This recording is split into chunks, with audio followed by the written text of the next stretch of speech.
मैं नहीं जानता कि प्रशांत किशोर, जन स्वराज पार्टी के प्रशांत किशोर बिहार के चुनावों में क्या असर डालेंगे, मगर देश की गोदी मीडिया उसे सही मायने में आईना दिखा रहे हैं प्रशांत किशोर। एक तरह से कहा जा सकता है दोस्तों, पहले राहुल गांधी, फिर अखिलेश यादव और अब प्रशांत किशोर अपने अपने अंदाज में गोदी मीडिया को आईना दिखाते हैं, क्योंकि ये तीनों ही नेता समझ चुके हैं कि ये गोदी मीडिया विपक्ष की दुश्मन है और विपक्ष के खिलाफ सुपारी लेकर काम करती है।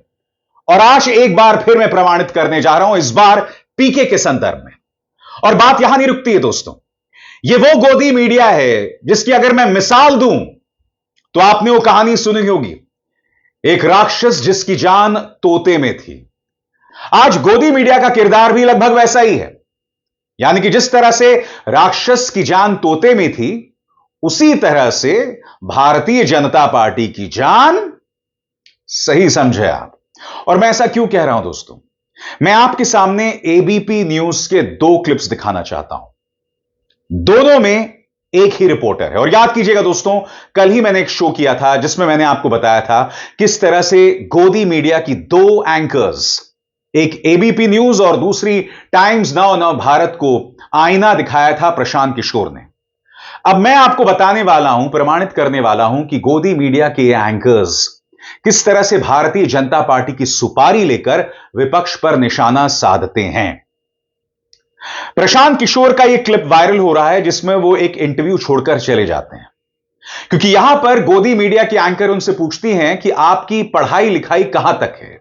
और यही सवाल जब वो सम्राट चौधरी से पूछती हैं, जिनके बारे में प्रमाणित है कि उनकी क्या डिग्री है, उनकी क्या पढ़ाई है, प्रमाणित है, जिनका एक आपराधिक इतिहास है, वो आरोपी नहीं अभियुक्त थे, गुनहगार थे, फिर भी आप देखिएगा गोदी मीडिया की एंकर किस तरह से सवाल करती है। सबसे पहले सुनिए प्रशांत किशोर के साथ किस तरह की बदतमीजी की।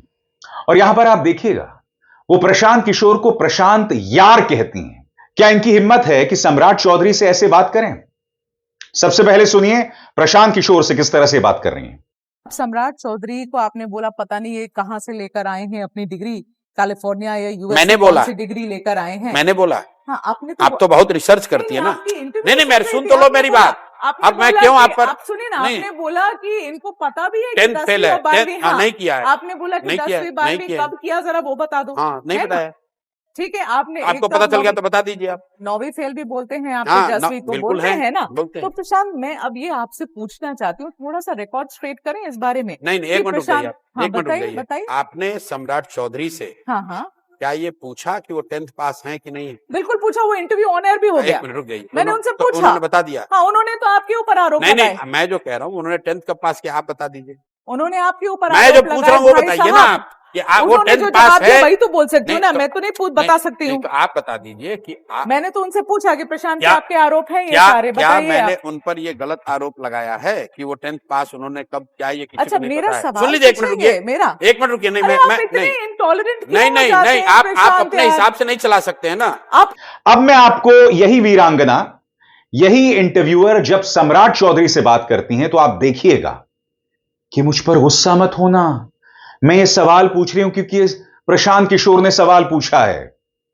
देखिए साहब, और ये अपने आप में कितनी बड़ी त्रासदी है दोस्तों, क्योंकि एबीपी यानी आनंद बाजार पत्रिका ग्रुप, यानी कि टेलीग्राफ जैसा अखबार, यानी कि अवीक सरकार जैसा नाम, और यहां काम करते हैं ऐसे पत्रकार अब एबीपी न्यूज चैनल में। देखा जाए जब सम्राट चौधरी का इंटरव्यू कर रही है मोहतरमा, तो कितनी माफी मांग रही हैं, सुना जाए। आपको पसंद नहीं करते हैं वो भी देखिए, ये मैं नहीं सवाल पूछ रही हूँ, जो लोग आपको पसंद नहीं करते वो उनका सवाल है, मेरे पर आप नाराजगी ना जाहिर करें। वो उनका जब कहते हैं कि इतनी कैलिफोर्निया यूनिवर्सिटी से पढ़े हुए हैं, बड़े बड़े जगह से पढ़कर आए हैं, तो ये एफिडेविट को हैफिडेविट क्यों बोलते हैं, पेनल्टी क्यों बोलते हैं? देखिए बहुत ज्ञाता लोग हैं, उसको क्या किया जा सकता है। आप इसका क्या जवाब देंगे ये बताइए। अब देखिए, कृषि को प्रोसेसन अपने हिसाब से लोग करता है। हाँ। अब कितने चीजों को उठा के निकालूंगा मैं, मेरे पास वो फुर्सत नहीं है कि इन सब चीजों पर ध्यान दूं। नहीं तो जिसका आपकी जिसका pronunciation पर उठाते हैं वही तो सवाल। मैं कह रहा हूं कि जिसको उठाऊंगा ना वही रोता रहेगा, चिंता मत कीजिए। ऐसा अब आप मुझे बताइए दोस्तों, ऐसे में प्रशांत किशोर क्या वाकई इस इंटरव्यू में बने रह सकते हैं? यह सवाल किया जाना चाहिए ना। आपने दोनों इंटरव्यूज देखे और दोनों इंटरव्यूज में तेवर भी देखे। आज इस देश के सामने कितने बड़े मुद्दे हैं। प्रदूषण का मुद्दा जो दिल्ली और आसपास के इलाकों में दिखाई दे रहा है, यहां पर भारतीय जनता पार्टी को बचाया जा रहा है गोदी मीडिया द्वारा। लोकपाल जिसका कर्तव्य था भ्रष्टाचार पर लगाम लगाना, वो लोकपाल करोड़ों की बीएमडब्ल्यू गाड़ियां ले रहा है, उसका टेंडर जारी कर रहा है, मगर गोदी मीडिया इसकी चर्चा भी नहीं कर रहा है। एक जमाने में इसी लोकपाल बिल को लेकर पूरा अन्ना आंदोलन 24 घंटे न्यूज चैनल्स पर चला करता था। इसीलिए दोस्तों आज गोदी मीडिया कटघरे में है। और जैसे मैंने बताया, ये तीन चेहरे राहुल गांधी, अखिलेश यादव और अब पीके लगातार इन्हें कटघरे में रख रहे हैं। शुरुआत में करना चाहता हूं अखिलेश यादव के साथ। दोस्तों आपको याद होगा ऑपरेशन सिंदूर के दौरान हमारे गोदी मीडिया का शर्मनाक किरदार, जिसमें कई न्यूज चैनल्स ने यह तक कह दिया था कि भारतीय सेना इस्लामाबाद, कराची, रावलपिंडी यहां तक पहुंच गई है। सुनिए अखिलेश यादव को अपने चिर परिचित अंदाज में किस तरह से आईना दिखाते हैं गोदी मीडिया को, बगैर गुस्सा हुए, बगैर नाराज हुए। सुना जाए। आप चैनल वाले तो लाहौर तक जिता दिया था, क्या कराची जिता दिया था? हैं? ये चैनल वाले बैठे, तुमने कौन सा जिताया था बताना? अच्छा ये कहां तक चले गए थे? नहीं इनका चैनल कहां तक गया था? अच्छा इस्लामाबाद चला गया था इनका चैनल। बताइए आप, हद कर दिया आपने, कितना अपमान करवाया देश का। बोलना नहीं चाहिए लेकिन अब बता रहे हैं, अब क्या बताएं? हैं? इन्हीं का चैनल था। भाई कैसे चैनल हो बताओ यार, ये देश के साथ खिलवाड़ न करें चैनल वाले लोग। मगर राहुल गांधी का अंदाज़े बयां अलग है। उन्होंने एक महिला पत्रकार को चमची बताया। इत्तेफाकन ये वही महिला पत्रकार हैं जो प्रधानमंत्री से 2 बार इंटरव्यू कर चुकी हैं और इनका जो पसंदीदा सवाल वही है कि आप थकते क्यों नहीं, आप कौन सा टॉनिक पीते हैं। इन्हीं को चमची बताया था राहुल गांधी ने। राहुल गांधी ने क्या कहा इस पत्रकार के बारे में, सुना जाए। अच्छा एक नई बात चली है, पता नहीं आपने सुना नहीं सुना। उन्हीं चमचों के साथ इंटरव्यू में एक चमची पूछती है, नरेंद्र मोदी जी आप में इतनी ऊर्जा कहां से आती है, इतनी एनर्जी कहां से आती है? नरेंद्र मोदी जी का जवाब आता है, मैं बायोलॉजिकल नहीं हूं, बायोलॉजिकल नहीं हूं। पता नहीं चीजें कैसे होती हैं, परमात्मा ने मुझे भेजा है और मैं बायोलॉजिकल नहीं हूं, मैं परमात्मा का काम करता हूं, मुझे परमात्मा ने मिशन पे भेजा है। और राहुल गांधी वहां नहीं रुकते। आपको याद होगा अक्षय कुमार ने प्रधानमंत्री का इंटरव्यू लिया था। राहुल गांधी ने उस इंटरव्यू को भी कटघरे में रखा था और इसके जरिए गोदी मीडिया को। सुना जाए। एक इंटरव्यू में चमचे ने उनसे पूछा, नरेंद्र मोदी जी आप आम कैसे खाते हो? दूसरे ने पूछा, नरेंद्र मोदी जी ये जो आप डिसीजन लेते हो, ये बड़े बड़े निर्णय लेते हो, ये आप कैसे लेते हो? तो नरेंद्र मोदी जी का जवाब आता है, पहले सोचते हैं थोड़ी देर, ऐसे सोचते हैं।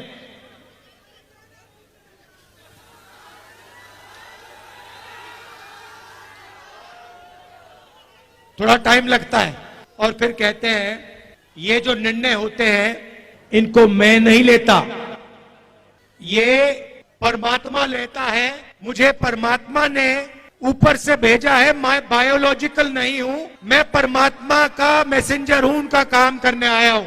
ये उन्होंने पता है क्यों कहानी निकाली है ये परमात्मा वाली?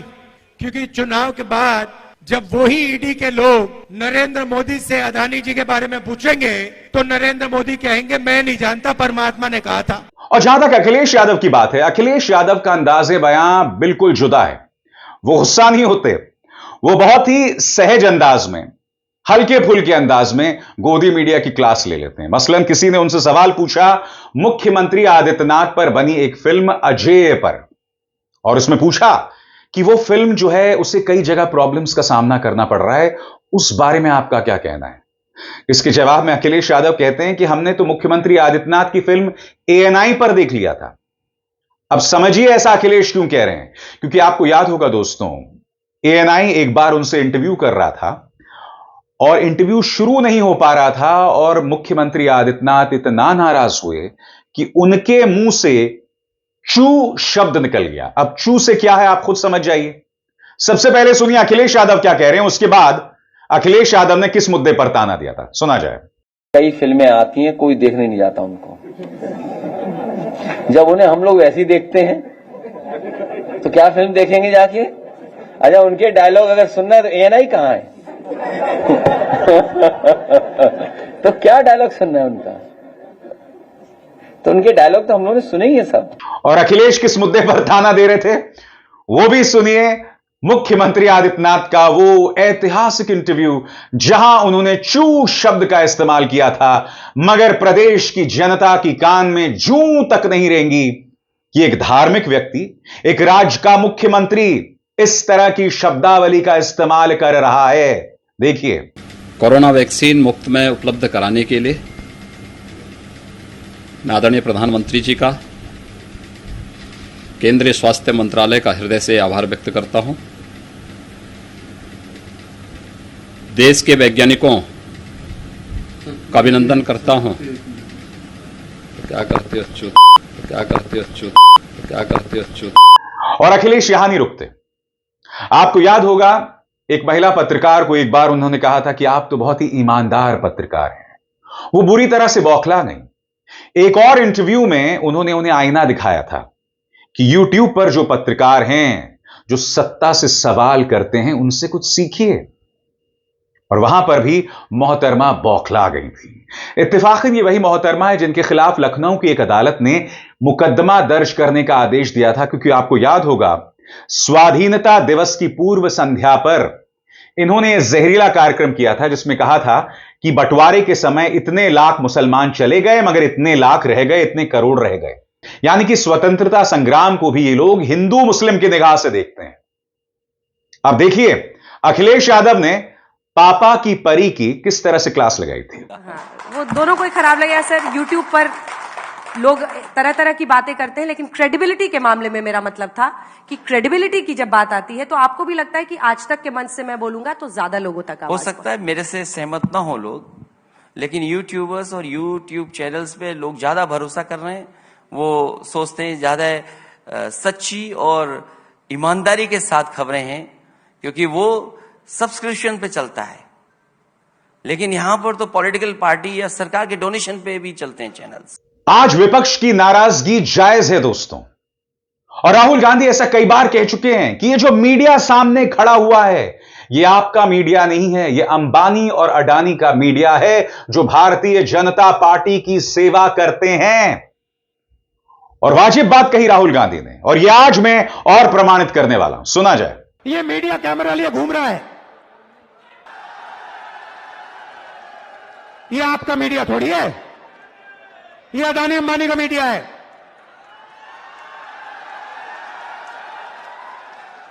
आप भूखे मर जाओ, आपके बच्चे भूखे मर जाएं, आत्महत्या कर ले, किसान मर जाए, इनको कोई फर्क नहीं पड़ता। ये अदानी अंबानी की शादी दिखाएंगे। ये उनके हैं, उनकी नौकरी करते हैं 24 घंटा।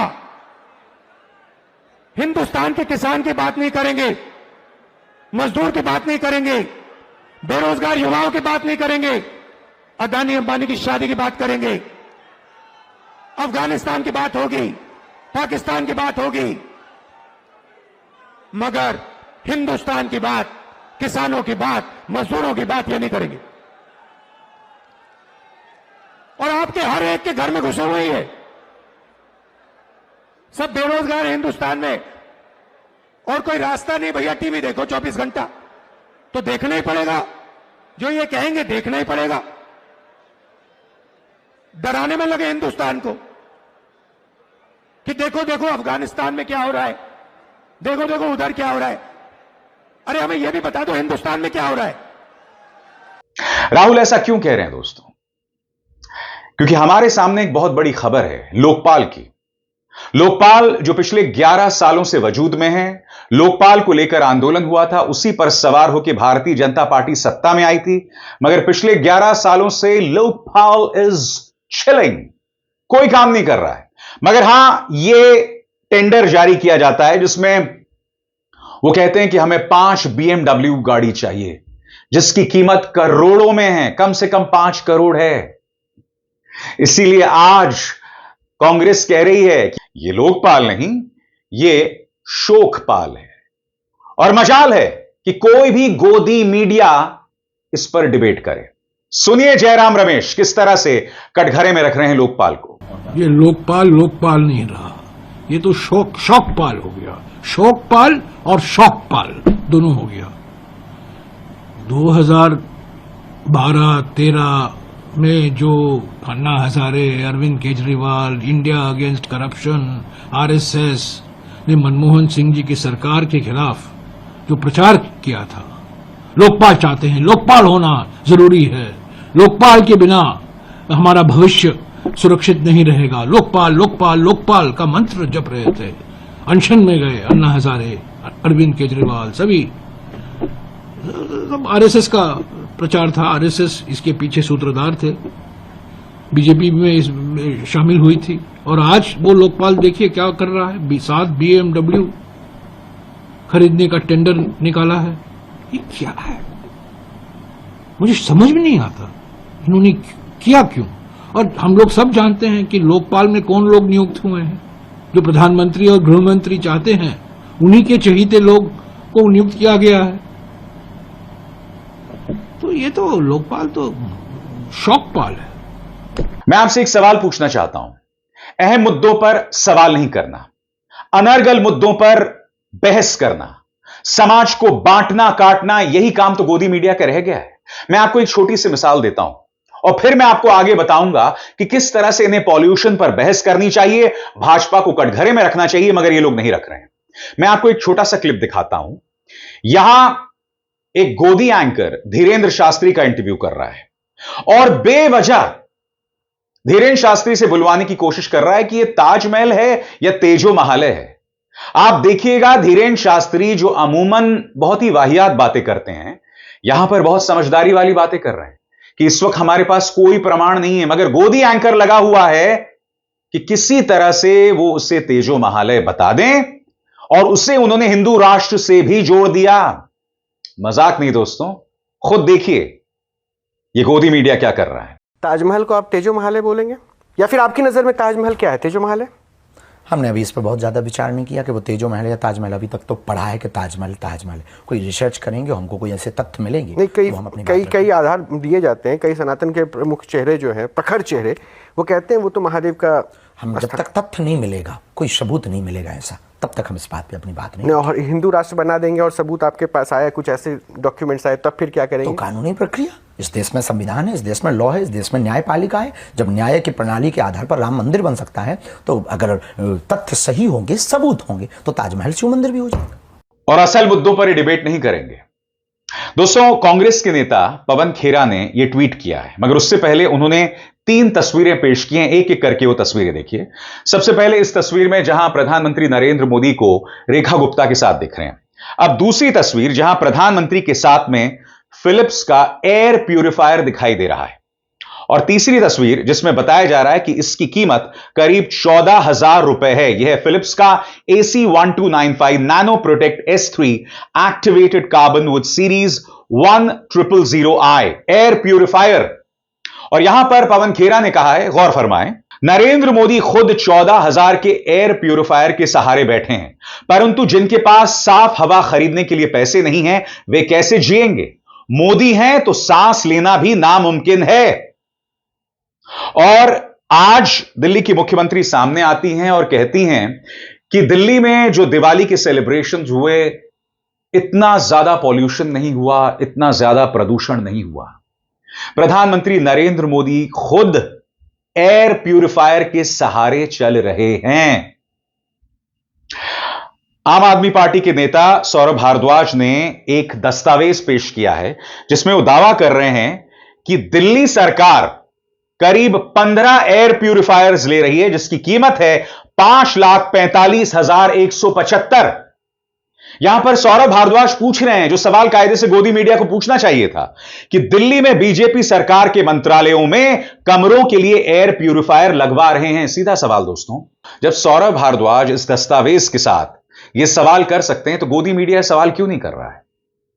प्रदूषण पर भारतीय जनता पार्टी को कटघरे में रखने के लिए 3 मुद्दे ही काफी हैं।